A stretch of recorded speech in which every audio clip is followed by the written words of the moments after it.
Perkenalkan, nama saya Dr. Thomas Jayadi, spesialis obstetri dan ginekologi dari Pusat Fertilitas Bocah Indonesia.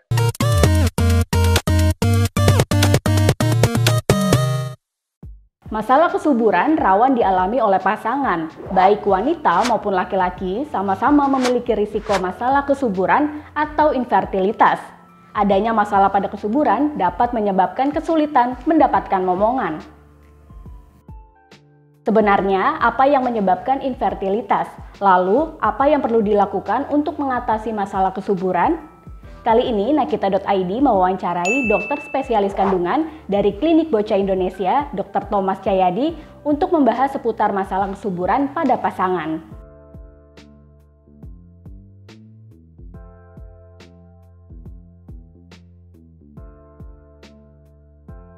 Infertilitas itu adalah gangguan kesuburan di mana pasangan yang sudah menikah dan melakukan hubungan seksual secara teratur 2-3 kali dalam seminggu tanpa kontrasepsi tidak dapat hamil spontan atau hamil sendiri selama 12 bulan pernikahan. Seperti itu. Beda nggak sih sama mandul? Ya tentunya beda ya. Kalau mandul benar-benar steril, dia benar-benar nggak bisa punya anak sama sekali. Kalau infertilitas ini adalah gangguan kesuburan. Jadi kalau misalnya berobat atau program masih bisa mempunyai keturunan.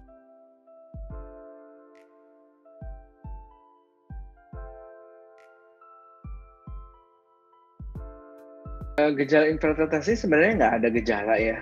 Gejalanya ketika pasangan yang sudah menikah lebih dari 12 bulan tidak bisa hamil dan pengen punya anak. Nah, itu baru dimasukkan ke dalam kategori infertilitas. Infertilitas sendiri itu jenisnya ada dua, yaitu infertilitas primer dan infertilitas sekunder. Kalau infertilitas primer ini adalah bagi pasangan yang sudah menikah dan belum pernah hamil, atau misalnya hamil tapi hamil muda terus keguguran dan belum pernah menghasilkan bayi yang lahir hidup, seperti itu. Sedangkan kalau infertilitas sekunder adalah misalnya sebelumnya sudah punya anak dan ketika ingin punya anak kedua atau ketiga mengalami kesulitan nih. Jadi jaraknya terlalu jauh dan tidak bisa hamil-hamil lagi.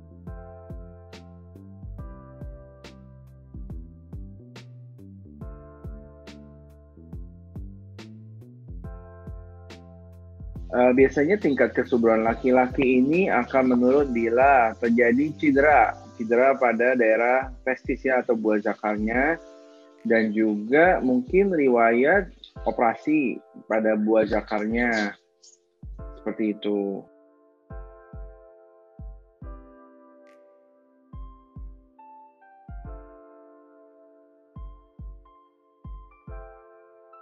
Sebenarnya kafein itu dihubungkan dengan angka keguguran yang meningkat. Jadi bila konsumsi kafein yang berlebih itu maksudnya lebih dari 200 mg per hari atau secangkir gelas, maka risiko terjadi keguguran meningkat. Jadi bila Anda pecinta kopi, mungkin ya masih boleh minum kopi tapi hanya secangkir saja sehari maksimal bila Anda sedang program hamil.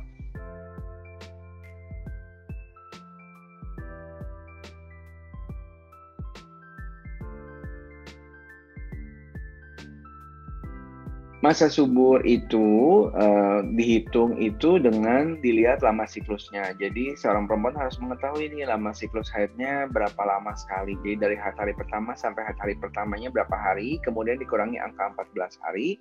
Nah, itulah hari perkiraan ovulasi atau masa subur. Tetapi untuk lebih akurat atau untuk mengkonfirmasi secara pasti itu bisa menggunakan pemeriksaan OVU-test sederhana melalui urin gitu. Nah, kalau untuk laki-laki sendiri kita tidak bisa melihat kapan apakah dia subur atau enggak. Nah, kalau pada laki-laki harus melakukan analisa sperma karena sperma itu hanya bisa dilihat baik atau enggak melalui pemeriksaan mikroskop.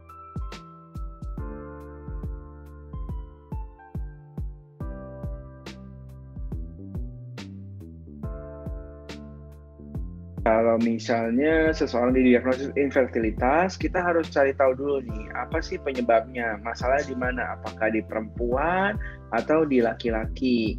Ya kan, pengobatannya ini tergantung dari masalahnya tadi. Nah, kalau misalnya masalahnya unexplained, mungkin kita bisa menggunakan promil alami dengan obat-obatan dan segala terjadwal.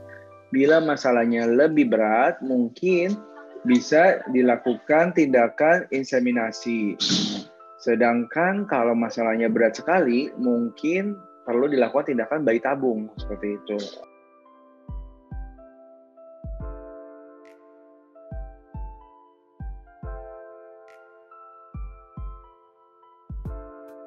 Jadi kalau untuk hamil alami sendiri sebenarnya kalau di usia di bawah 35 tahun sebenarnya angka berhasil hamil alami itu sebenarnya cuma 4%. Tapi memang pada pasangan-pasangan yang mudah hamil ya gampang hamil aja gitu. Nah, sedangkan untuk inseminasi angka berhasilnya itu 10-15%. Sedangkan untuk bayi tabung bila dilakukan di usia di bawah 35 tahun maka angka keberhasilannya itu 40-50%.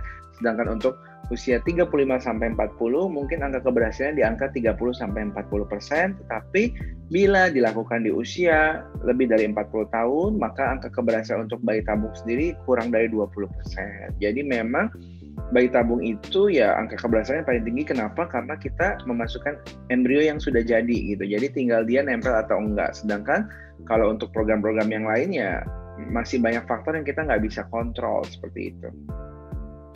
Itu dia Moms, wawancara eksklusif Nakita.id dengan dokter spesialis kandungan membahas seputar masalah kesuburan. Saksikan pembahasan lainnya hanya di YouTube Nakita Channel.